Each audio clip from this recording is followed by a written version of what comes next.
Right. It's a little bit of adjustments there. Good afternoon, sessionistas and photogs, and welcome to Photogs Life. My name is Chris Calumberan, and I'm the chief photographer and founder of Chris Calumberan FZE. Please visit our website, chriscalumberan.com, and follow us on our social media pages. We will put all the links down below. And what is up? Thank you very much for being with us this Thursday, beautiful Thursday afternoon, 2 p.m. in Dubai. And it is a very, very lovely, lovely day. I received a very nice news from a client. Uh, it's going to be a speaking engagement, and I'm very excited. I won't be able to give you all the details yet, but it's going to be nice. It's going to be by October. And I wish you would be able to be available that night. It's gonna be an amazing evening. Um, I will send you the invite soon as everything becomes clearer. And by the way, we are approaching our third week of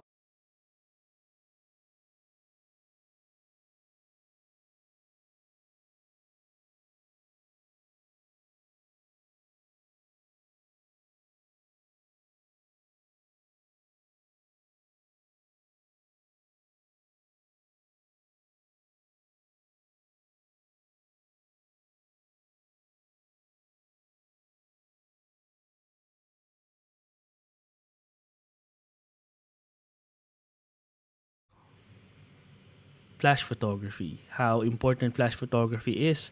What are the modes, tools that you can use in flash photography? Different light modifiers, different functionalities of the advanced flashes available right now. We will be discussing also the previous lessons that we have learned. We will touch on those. Basic photography about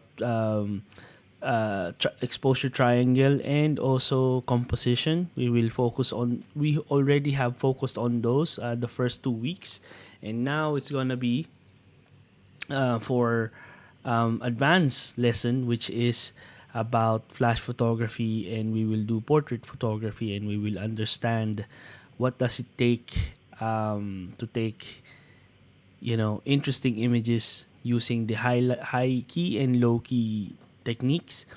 We will be using different lights. We will go adventure on the manual lights first, and then the semi automatic with the ETTL, or the semi automatic flashes, and the ones who are with the ETTL high speed sync. We will discover also multi flashes. We will try to discuss that everything, and in the afternoon we will be passing by the exposure in Al Tawun in Sharjah. We will visit our favorite brands there, and hopefully we can bump into you guys in the exposure event in Al Tawun Center. Very good, very good. So, wow, I do have a very special topic for you guys today. And yes, so it is about failures. Failures as we know it. You know, our. Let me just double check if we are on. Yes, there you go. Our five favorite photography failures. Let me see whether the audio is working before I start, because sometimes there are some technical difficulties that I don't know of. There you go.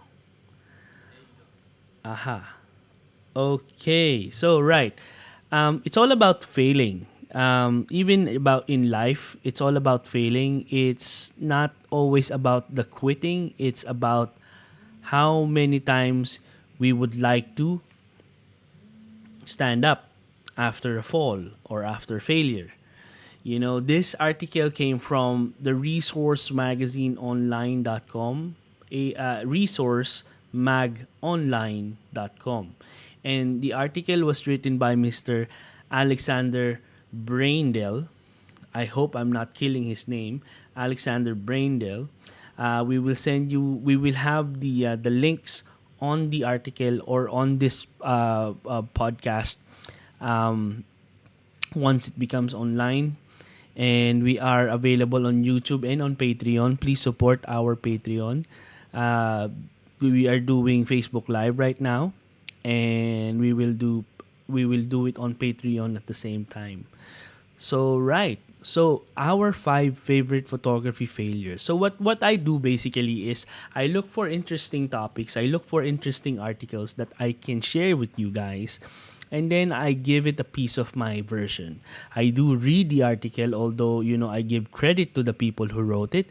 And what will happen is I'm going to explain it on my part where we can at least we can all relate to it. And what I have, I'm just basically reviewing the article that they have written, and I'm going to share it with you guys. So that's how simple it is. Five favorite photography failures. I mean, this is more on the shall I say, entrepreneurial side of things. So if you're planning to be an entrepreneur, or setting up your own photography business, these are the common failures that someone, or challenges, shall I say. It's not like, for me, it's not really failures. It's more of like a challenge that someone should overcome, that someone has to overcome. And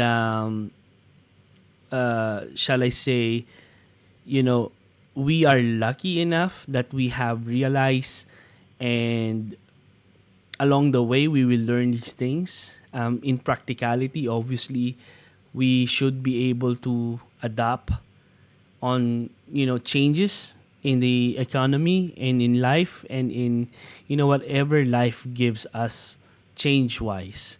It's kind of like, it's not the survival of the fittest, but the survival of the most adaptable. That's how it is. So let's start with number one, the shy one. Yeah, when you talk about being shy, it's more like being the introvert side of things. If you are, because in any other business, in any other activity, or shall I say business, we sell the product, but we are into the business of selling. We should sell. We should be our own representative. We should be the number one fan. We should believe, if we are selling it, we should be the number one fan of the product that we are selling. Because there is no, the secret of getting us, in selling, is the being congruent, or being truthful, or being, you believing on the product that you are selling. And you cannot sell your product if you don't believe in your product itself. Being shy, it means that you don't have enough belief in yourself. You lack confidence, or you lack charisma, or you should have, because if you're starting, you should be confident enough to face clients, to sell to clients, to think of a marketing campaign, to all these things. There's a lot of things involved when it comes to stepping up, or getting that first sale. Having the best foot forward, or being confident in the product, or in your photography in your photography skills, your deliverables, your work ethics, your logistic side of things, it is such a big part of developing, developing as an entrepreneur, being a well-known entrepreneur. So try to be confident or being in your element, because if you're passionate about photography, then no doubt that this is your element. And when you start talking about the element that you are in, or your favorite element, it's gonna be a walk in the park, shall I say. It's gonna be easy for you because this is where you are very knowledgeable of. So try to expose yourself more into people skills, into soft skills, into um, being assertive on selling or in pushing your product, which is yourself, your photography, and your skills as a photographer. Awesome. Number two, the techie. You know, we are so involved with the technicalities or the technologies that I always tell my students that we are divided into two: the gearhead, the tech guy or the geek guy, and being the artist. And I think as of now, those two has their own counterpart also, which is the third one, which is the entrepreneur. Being the entrepreneur, being techie is one thing, but being the artist is also a different thing. But if you put them all together in a perfect balance, you're gonna be an entrepreneur and you will think of practical things that, or clever things that you would be able to be creative enough to combine technology and artistry and be interesting and sell it and package it a as a entrepreneur, because this is how creativity works. You work on different things that are not expected, and you combine them and you sell it. you know I have a project soon and I will share it with you soon. But right now it's on the ropes, it's on the line, and I am so excited to execute it. And this one of those examples of being technologically inclined and being an artist at the same time, and knowing that the technology is being knowing how the people would tick, the psychological side of things, where how you would be how would people be interested on your um your shall I say, offering, what you're going to offer. Because nowadays it's really difficult to sell. You need to be creative. So being the techie sometimes, or being the geek, without focusing yourself on the artistry side and on the entrepreneurship side, takes us away from what matters, the practicality. So that is number two of the five favorite photography failures. I'm not saying stop being a techie. It's just that have a balance when it comes to photography or being an entrepreneur. You need balance, or you need someone else to do that for you. You can always be the techie as long as there's someone taking care of your business. You know what I mean? So that's number two. Number three, the high roller. Oh dear. I met a lot of people who are more into the aesthetics more than the output. It's kind of like the presentation. Yeah, it is the presentation, but it's the output and the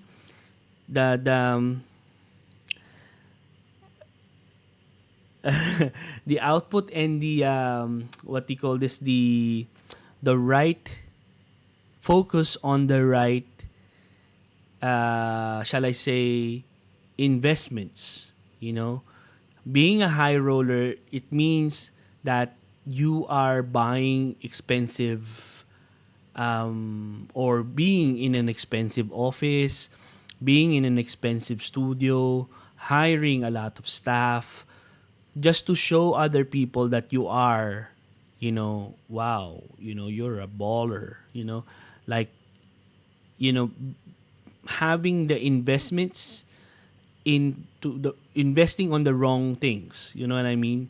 I'm not saying providing employment is wrong. It's just that the process of prioritizing the needs of your company so that it will last longer. And it's not a sprint, it's a marathon. And so being a high roller, it's all about speed. It's all about showing up, or um, what do you call this, impressing other people that you don't like. We impress the people that we like. We impress the people that matters to us, the people who are the paying customers. We need to invest on them, or we need to invest on the product, or we need to invest on our people's knowledge, our people's conducts, our people's um, self, what do you call this, work ethics, the training that they will have to stay in the company, at the same time represent the company, so that we will be likable and agreeable. And it will, you know it's a very vital investment, in a sense that people will start buying things from us. If we take care of the things that matters, then we will get, sales, because we are focusing on the things that will give us referrals, or give us more um, uh, traction when it comes to the business itself. We'll get more traction, in a sense, because what happens is, if we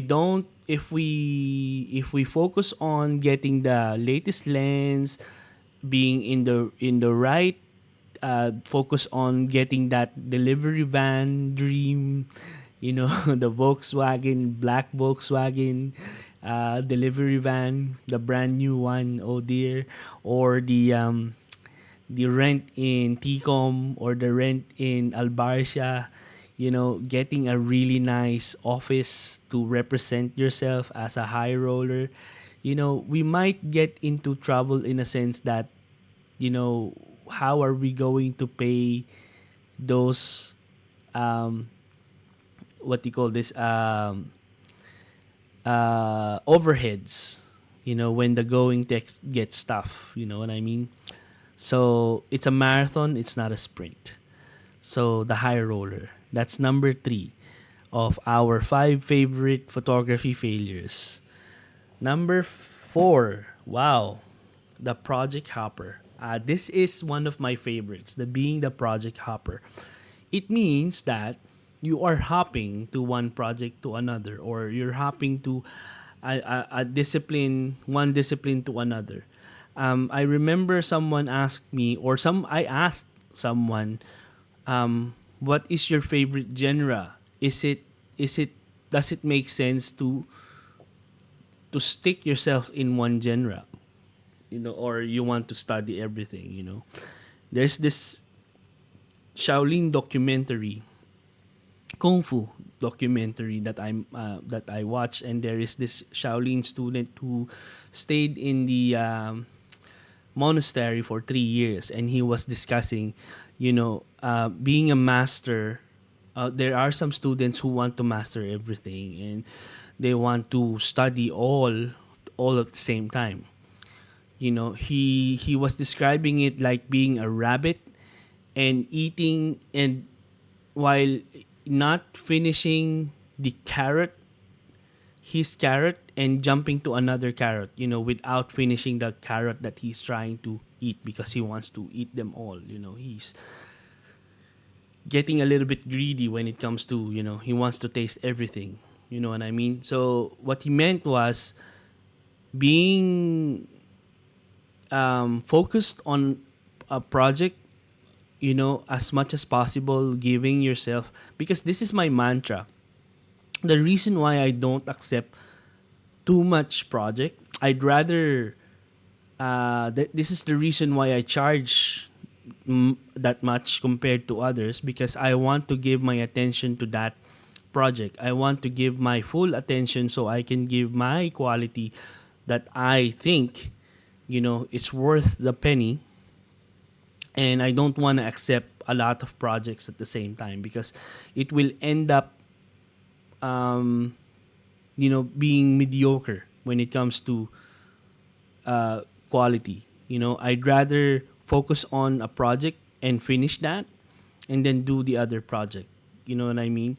Because in this thing, we can have an opportunity to focus more on the output, focus more on the client, have a better relationship, and be a highly recommended supplier to their other, maybe sister company, or their friends, or their, other, business partners. You know what I mean? That's why it's very important to focus on one thing, rather than doing multitask. uh, it becomes really a pain when things get out of control, because you are not delegating it effectively or efficiently. Delegation, yes, it is nice. I The reason why I don't refer too much, because I take referrals very seriously. I take recommendations very seriously, and I don't easily recommend a person who I don't trust for years and years. And having others do the other projects that you may have can also be a nice idea, because you're not only giving, you're not only keeping yourself busy, but you're also providing employment to others. And this is one of the a good example. But multitasking, I think that's not the way it is. You have to be focused on a project. You have to give your 100 on a project, so that it will lead on more leads to come. And you can charge more. And you can afford the life that you like. Without pressure, without shooting yourself on the foot. I hope I make sense. Number 5, last but not the least, um, being an optimistic failure. What does it mean? Optimistic failure. It's kind of like the false positivity. Um, you should have a gauge. That's why there's accounting. That's why there is measurements. That's why there is liability and assets and liabilities. You have all these things as a gauge of measurement where you are in your venture or your endeavor. Um, Being optimistic failure avoids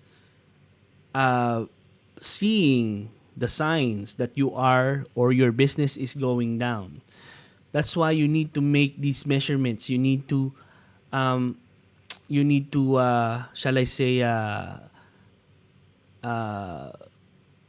install measurements like a proper accounting system.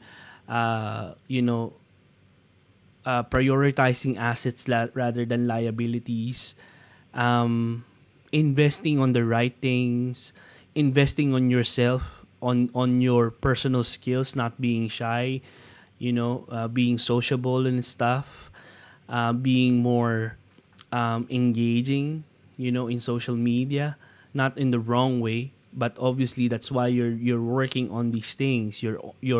you're analyzing these things, and um, you know that you're failing if you're not doing the things that are commonly lead you to failure, and you're masking that being an optimistic, being having false positivity, shall I say.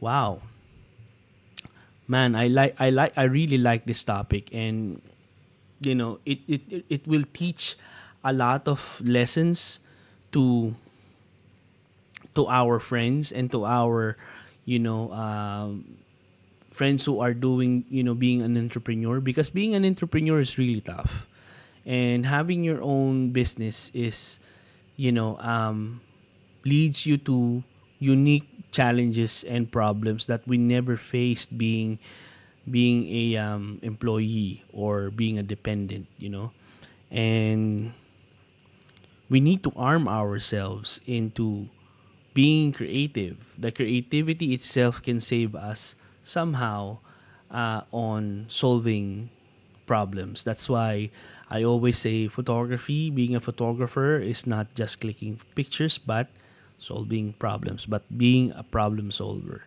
And it goes in life as well. If you enjoy solving problems, then that's good on you, because you are not stopping to develop or hack your way to a better future, or to a better tomorrow, or to a better being more efficient and being more effective when it comes to life, or when it comes to business, or when it comes to love life, when it comes to entrepreneurship, these things, our social life. And at the same time, we always look for way being creative, and it will only leads to the success that we have dreamed of, or not the success leading, but the journey that we go through. Because, you know as they say, life is always a journey, not the destination. That's why in our journey with this entrepreneurship or this endeavor, we need to enjoy it. Otherwise, if we're not enjoy it, we'd rather have to do something else, or avoid this path and do another thing that will, and make us enjoy, even without the money, even without the financial growth. Because eventually, if we end up doing what we love, doing what we like, then we will be more creative enough in the future to make this a livelihood in the future. Awesome. Thank you very much, guys. Thank you, BJ, man. I hope you're well, dude. Yeah, thank you for checking the audio and the white balance. There's a lot of things happening in this small room, and soon it's gonna change because we're going to move, and we will gonna have our own dedicated wall, so that we will be able to, like, not this cabinet. We will have our own styled studio background, shall I say.